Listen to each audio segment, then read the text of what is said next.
Hello friends, welcome to my YouTube channel Saral Astro. आज हम बात करेंगे भवत रत्नाकर का अध्याय 1 धन लग्न श्लोक नंबर 1 और 2 के बारे में। पिछली वीडियो में हमने वृश्चिक लग्न को कंप्लीट कर दिया था। उसके जो 5 श्लोक है वो हमने कंप्लीट कर दिए। अब हम धन लग्न स्टार्ट करेंगे। धन लग्न का आज फर्स्ट और सेकंड श्लोक लेंगे। तो शुरू करते हैं आज का सेशन। सबसे पहले हम जानेंगे श्लोक नंबर 1 के बारे में, जिसके अंदर रामानुजाचार्य कहते हैं कि धनु लग्ने तु जातस्य पंचमस्त शनिर्दशा शुभ प्रदा योग देती वदंती विबुधोत्तमा।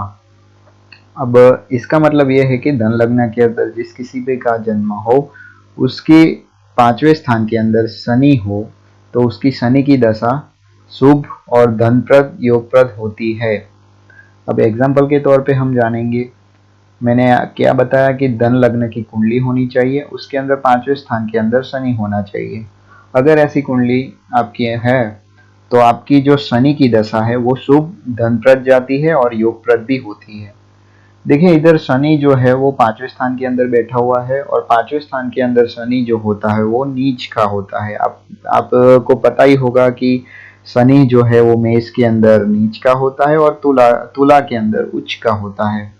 तो इधर तो मेष का नीच का होने के बावजूद भी शनि की जो दशा है वो शुभ और धनप्रद जाती है। तो ऐसा क्यों कहा? तो देखिए, धन लग्न के अंदर मकर राशि जो है वो दूसरे स्थान के अंदर आती है। 5वें स्थान के अंदर बैठा हुआ शनि खुद की जो मकर राशि है उसको 10वीं दृष्टि से वो देखता है। अब इधर देख सकते हैं कि जो सेकंड हाउस के अंदर है वो मकर राशि है, वो मकर राशि है वो शनि की है। और इधर जो बैठा हुआ शनि है वो 10वीं दृष्टि उसकी राशि को करता है, उसकी खुद की राशि को करता है और उसके हाउस को देखता है।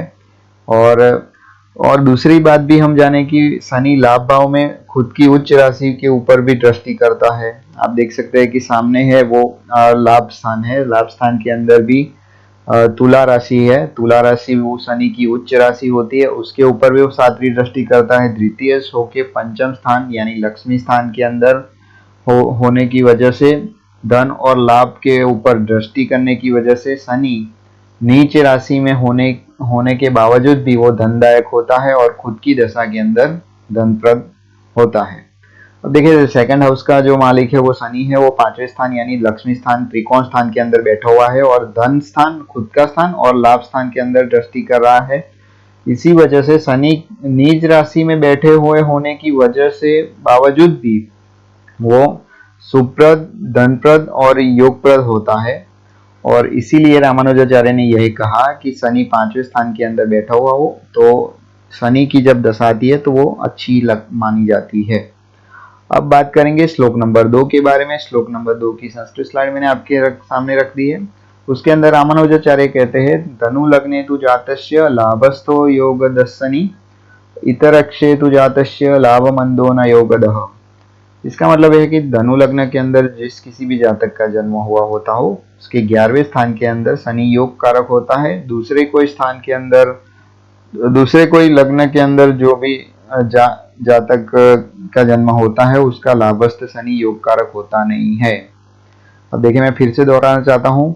धनु लग्न के अंदर अगर 11वें स्थान के अंदर शनि हो तो वो योग कारक माना जाता है। और कोई लग्न हो या धनु लग्न के सिवा और कोई 11 लग्नों में से कोई भी लग्न हो, उसके अंदर अगर 11वें स्थान के अंदर लाभस्थ शनि बैठा हुआ हो तो वो योग कारक होता नहीं है।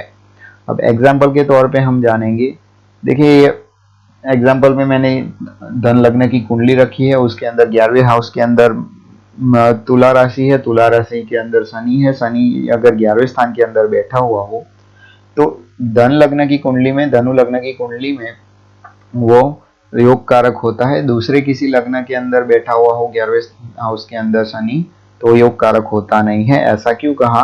तो देखिए, धनु लग्न के अंदर शनि जो होता है वो धनेश होता है और लाभ स्थान में बैठने की वजह से वो अच्छा माना जाता है।